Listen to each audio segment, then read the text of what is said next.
We go. Welcome to Tech Talks, Evolving Distribution. I'm Corey Hayes, and with me is Bill Rosado. Today, we're exploring how digital transformation is reshaping the distribution industry. That's right. From e-commerce platforms to CRM tools, we talk with industry experts about how distribution can embrace these changes and thrive in the ever-changing space. Whether you're just getting started or looking for new insights, we've got you covered. Today's episode is packed with information to help you navigate the digital shift. So let the tech talk begin. Welcome, everyone, to our latest episode of Tech Talks. It's just me today, so I hate to disappoint that Corey's not with us, so I don't have a co-host, right? It's just me. But I do have an amazing guest, Samantha De Silva from Blue Link. Welcome, Samantha. How are you doing today? I'm great. Thanks, Bill. I'm excited to finally be on the infamous podcast. Infamous. Yes, it is the leading podcast in, well, I don't know if it's leading anything, but yeah, it is infamous, I will say. So why don't we just start with, tell us a little bit about yourself and kind of your journey that's brought you into the distribution space. Yeah, so I actually, my name is Samantha De Silva. I'm the Director of Marketing and Sales at Blue Link. I actually started at Blue Link about 13 years ago, and I was sort of fresh out of university. I'm located in Canada. We're based out of Canada. When I started at the company, there were only about 8 of us, so it was, quite a small business. I started as the assistant marketing coordinator, and now I've been able to kind of grow in my role and become involved with sales and managing a sales team as well as the marketing side of things.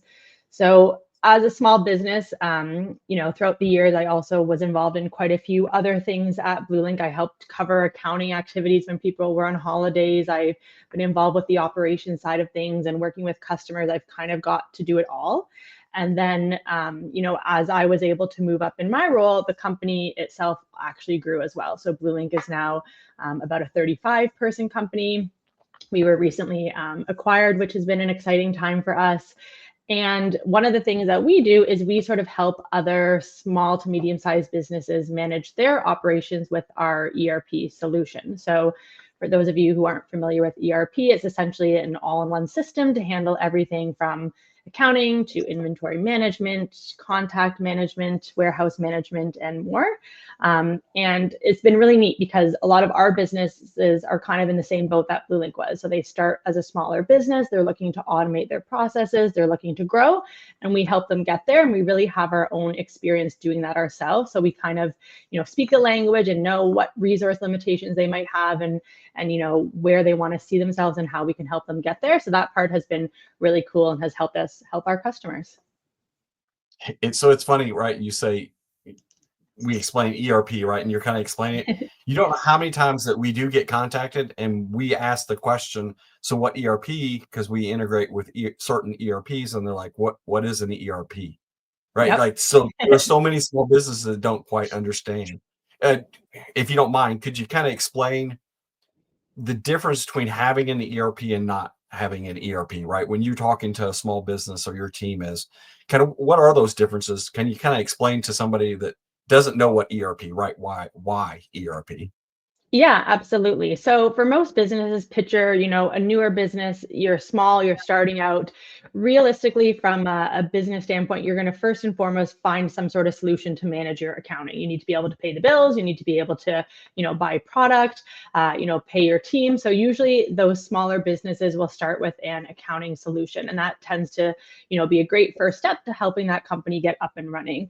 And for us and our customers who are wholesale distribution businesses, they also need tools to manage their inventory. They're buying and selling product. They probably have a warehouse space. So they might decide to do that manually at first. They only have a couple SKUs. They're not selling at a high volume. So they might manage those operations in an Excel spreadsheet, or they might kind of bolt on like an add-on, inventory tool to work with the accounting.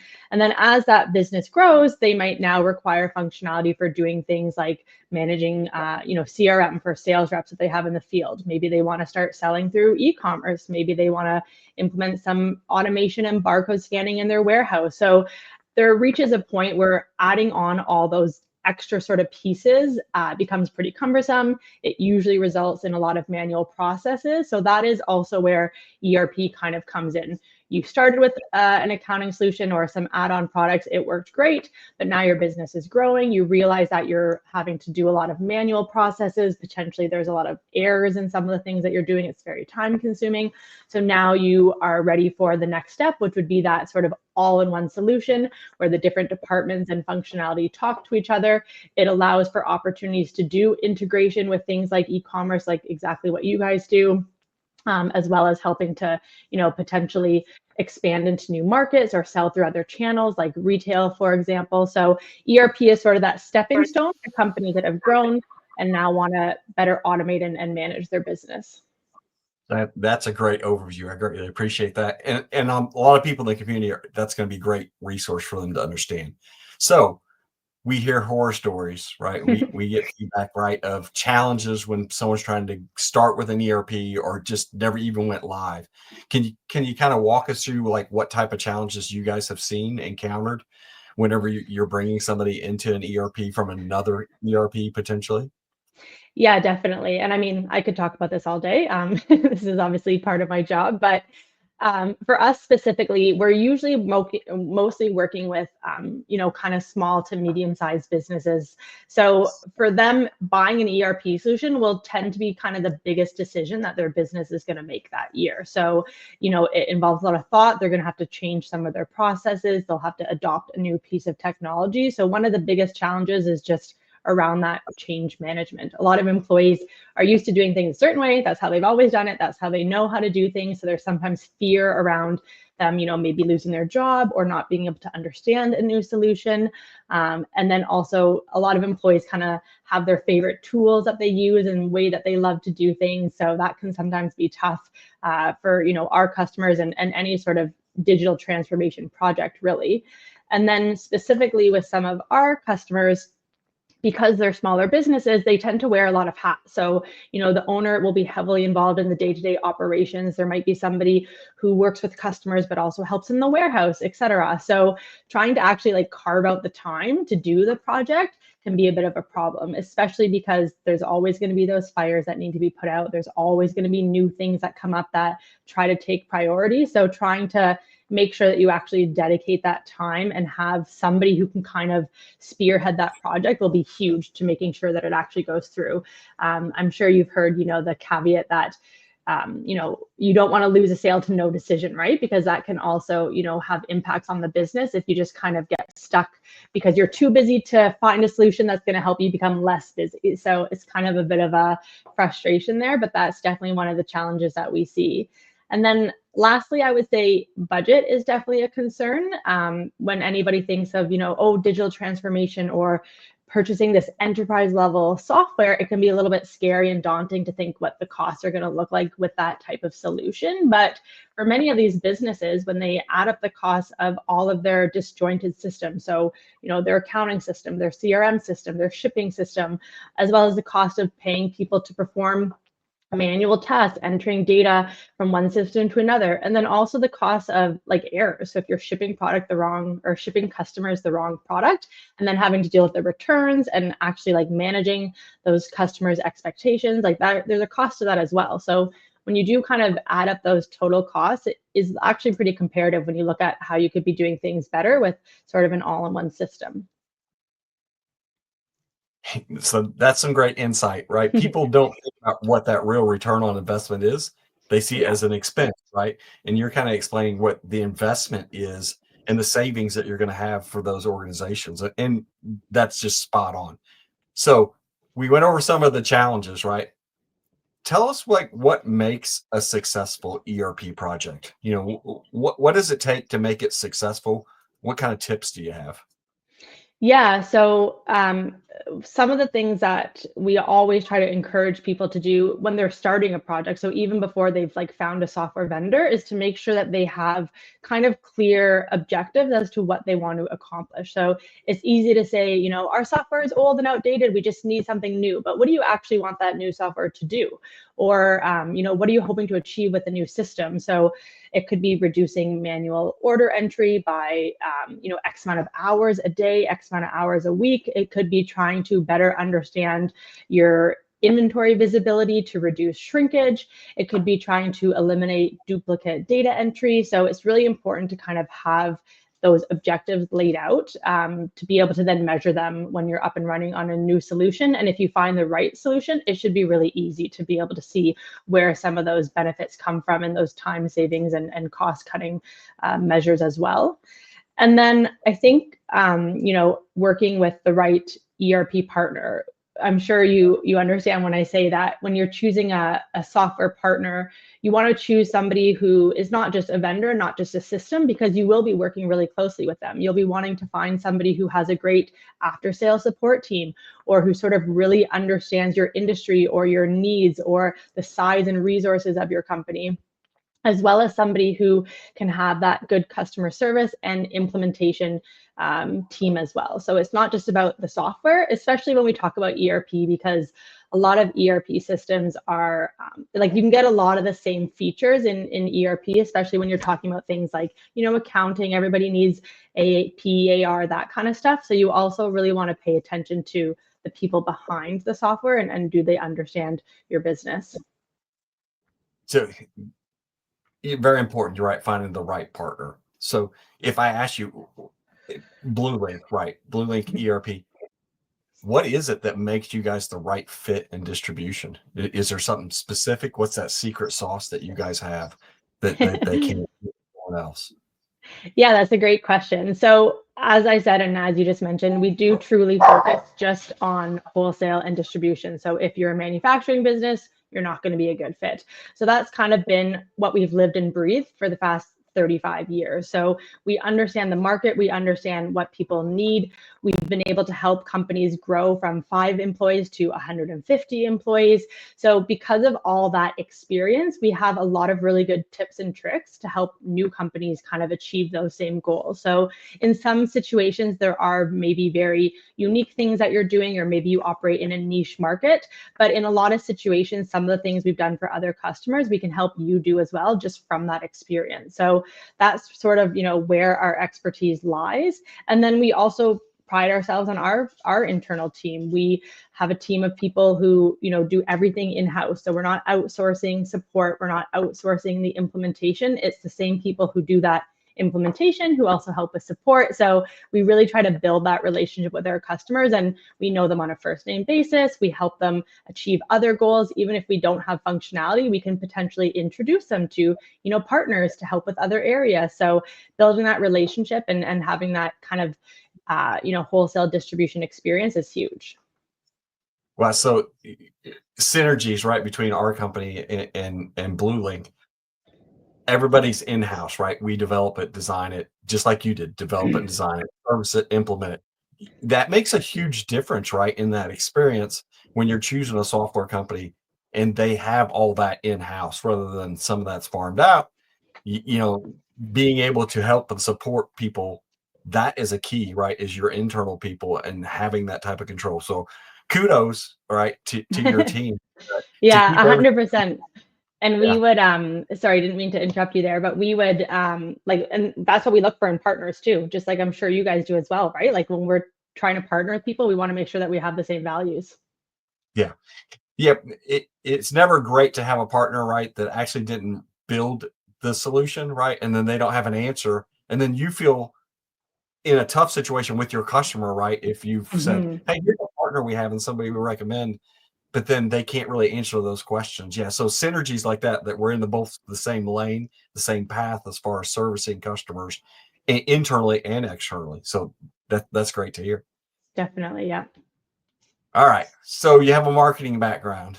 So I'm going to go ahead and paint this picture. I'm going to give you the ability to build a banner that would pop up on everybody's screen.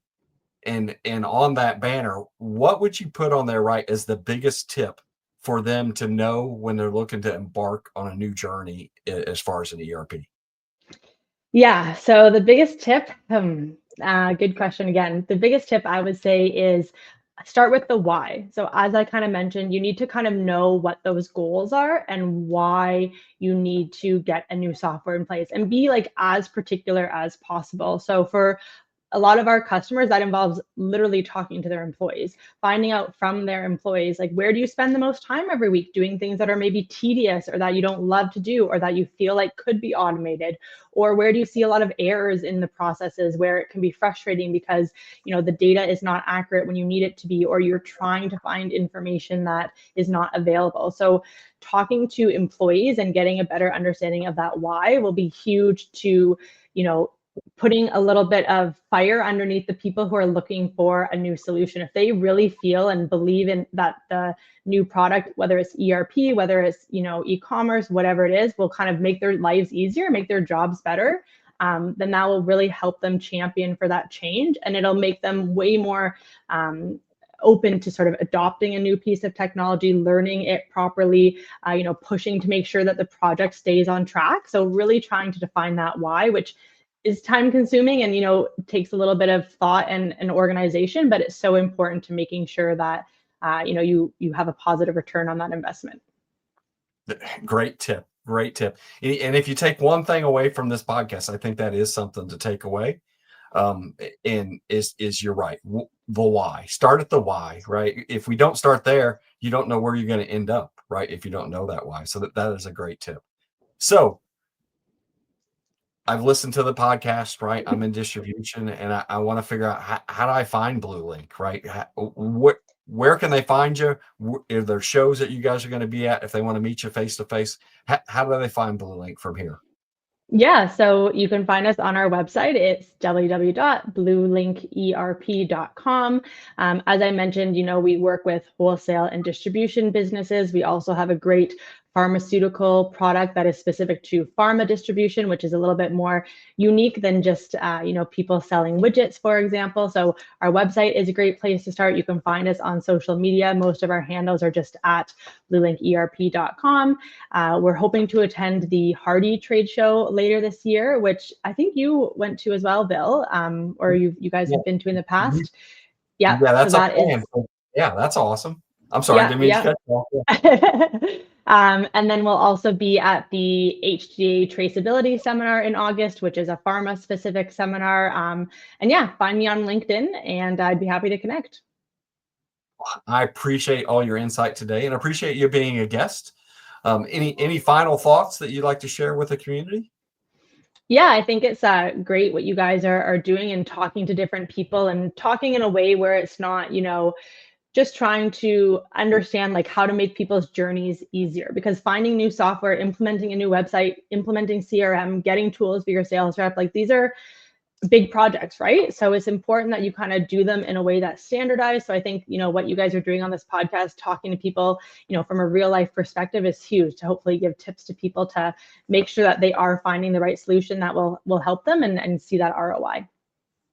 Well, we appreciate you being a guest and we look forward to see you at the Hardy show, see you face to face. And we really appreciate your time and your insight.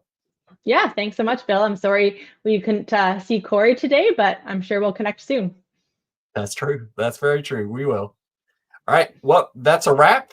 And we appreciate you being on the episode today. And we appreciate the viewers out there taking the time to watch the episode. And we hope that you enjoyed it and that you'll share it. Thanks, Bill. Thank you. And that's a wrap for today's episode of Tech Talks Evolving Distribution. Thanks for tuning in. And we hope you've gained some valuable insights on how to embrace digital transformation and stay ahead in the distribution industry. A special thanks to our sponsor, Aldrich Web Solutions, for supporting this podcast. With over 20 years of experience, they've been helping distributors win online and maximize their digital presence. Be sure to check them out if you're ready to take your business to the next level. And if you enjoyed the episode, don't forget to subscribe, rate, and leave us a review. And of course, share this with anyone who could benefit from this conversation. We'll be back next time with more expert insights. And until then, keep evolving and embracing change.